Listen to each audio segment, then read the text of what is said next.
Okay mga Bansang Pilipinas, kumusta na po kayo ngayon? So outdoor tayo ngayon, nakikita niyo naman view sa atin. Pero dahil sa napakarami natin ngayong mga tatalakayin, ay tayo muna ay nag-unwind. Mamaya, mayroon ako sa inyong mga ikukwento na nagaganap pa rin ngayon sa takbo ng politika kung sa ating bansa. Tuloy-tuloy pa rin yung mga pagdinig sa Senado, sa Kongreso. Tulad na lamang nitong nangyayari na investigasyon kay dating PCSO General Manager Rowena Garma. Once ko na din siyang nakakwentuhan kasi nung time na nasa PTV tayo at siya naman yung GM ng PCSO. Although medyo mailap dahil marahil sa kanyang mga schedule na din ay once lang natin na nakausap siya. Siyempre, meron naman silang program nun sa PCSO sa PTV. Anyway, dun sa tanong sa kanya na sinasabing gaano siya ka-close dito kay yes or no na po. Ayan, sabi niya, yes or no daw. Walang personal. Oh, walang personal. Ayan yan Yes di ba? or no na po. Kasi lahat-lahat Yan, hindi siya masyadong I makasagot. get you answer. Are you close to the former president? Because that's why you're given a juicy position within fact 1 month. Wala pa nga, 15 days ka lang nagmita ng PCSO, chairman ka na kagad. Ito, grabe to eh. Grabe ang magtanong. I do not na naman. No, Mr. Chair. Oh, sige nga. Because you said, am I close or special to the President? Yeah, you're close to the president. Or special. Kasi, tanungin mo yung lahat mga classmates mo. Ako, mama, mga classmates mo. That's Ayan, why, iwan muna natin yan. Alam nyo, dito sa mga pagtatanong na ito sa habang kapulungan ng Kongreso, parang ano ko doon sa sarili ko na halimbawa ikaw yung nakasalang doon tapos gaganunin yung mga tanong sa'yo. Parang nakakapikon. Pero syempre, kung wala ka namang itinatago na kung ano pa man, dapat sasagutin mo talaga yung mga tanong sa'yo. Kaya lang, dun sa nagiging personal yung mga tanong na dito kay GM Garma, hindi maganda, no? Kasi napanood din natin, guys, yung video kung saan pinatay o pinagbabaril, yung pagbaril sa kanya, no? Yung sa sasakyan niya. Hindi naman makakausog kaagad yung sinasakyan niya dahil mayroong sasakyan dun sa unahan.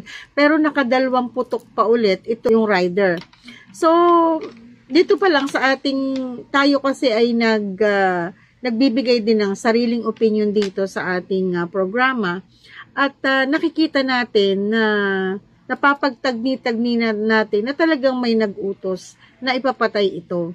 Kaya lang, dito naman sa mga tanong dito kay dating GM Rowena Garma, lumalabas yung pagkababae niya, di ba? Although matapang daw ito, kasi syempre nung panahon na siya ay hepe o PNP, marami siyang accomplishment.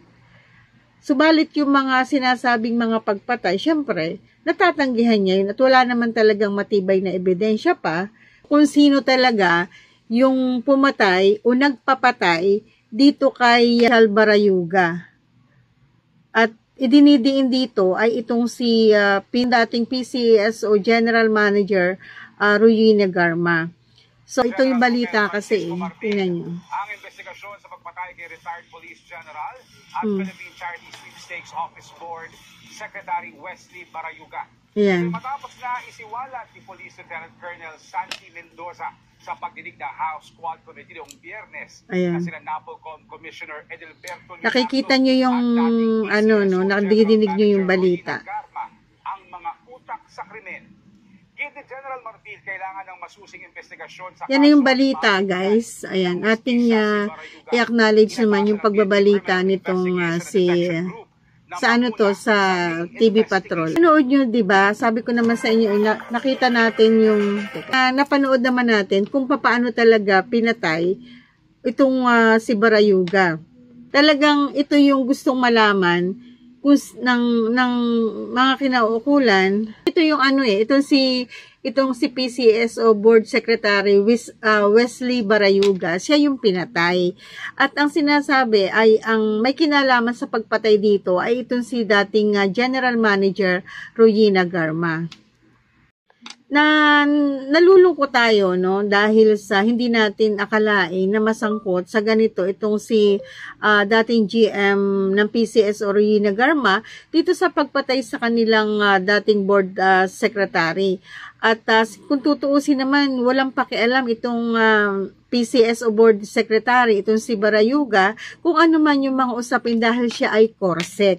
Kaya lang nagtataka tayo, bakit? Dahil ba sa nung mga panahong yun ay kumukontra sa anumang mga usapin na mga sensitibo itong si Barayuga, kaya para maalis ang tinik sa kanilang landas ay ipinapatay nito. So ang tanong nga lang, bakit ito pinatay at sino ang nagpapatay dito, sino yung mastermind? Kasi napaka-inosente naman itong CORSEC. Kung tutuusin, kapag ka nagbi-meeting ang board of directors, ay siya lang yung bumabasa ng mga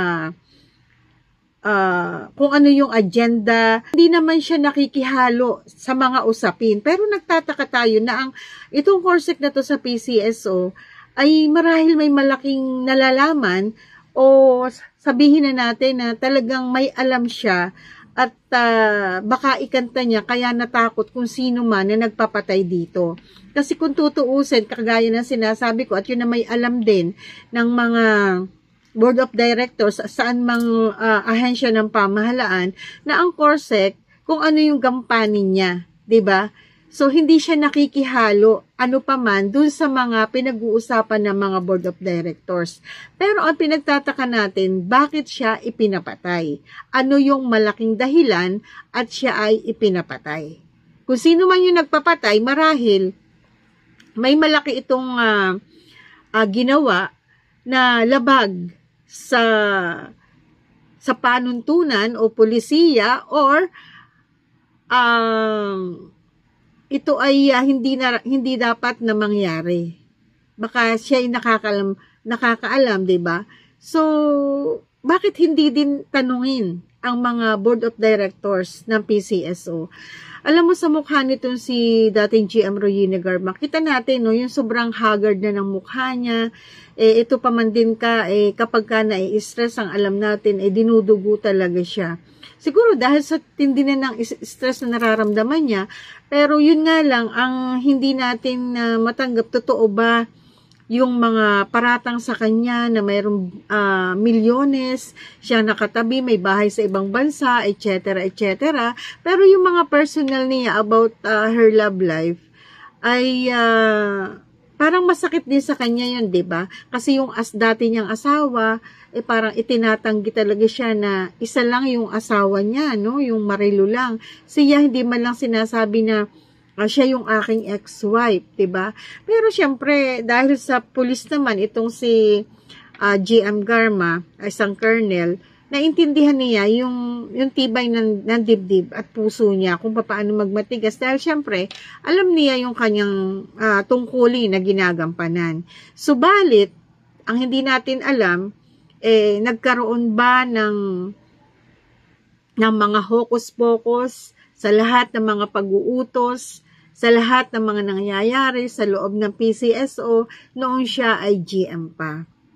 Kasi nagulat na lamang tayo dun sa mga tanong, sa mga naging investigasyon laban sa kanya, na sinasabi na talagang siya yung pinaka-mastermind. At nakakalungkot isipin na marami yung naniniwala na may kinalaman itong si GM Garma dun sa pagpatay dito kay Barayuga.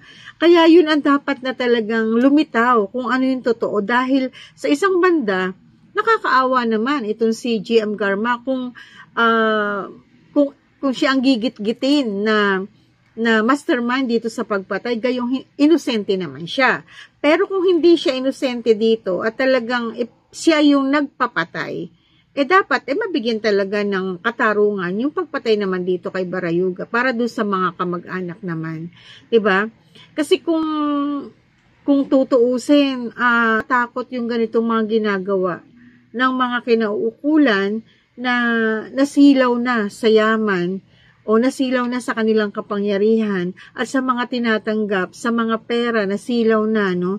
Bakit kaya maraming ganyan ng mga opisyal natin ng pamahalaan? Hindi naman natin nilalahat at hindi din naman natin sinasabi na itong si dating GM Royina Garma ay nasilaw sa kinang nasalapi na ibinibigay sa kanya. Pero ano nangyari ngayon? Kung nasilaw man siya at totoo na mayroong mga milyones, may mga palitan blues, may mga pagpatay blues, hindi tama yun. 'Di ba? May sabi nga kung ang ginawa mo ay bad, so bad karma daw yung babalik sa iyo. Pero kapag ang ginawa mo ay good, good karma naman yung babalik sa iyo. Ewan natin, no? Mayroon kasing mga tao na mataas yung crime, anong tawag dito? Crime instinct ba ang tawag doon? Yung pumatay at magpapatay dahil lamang sa salapi. Diba?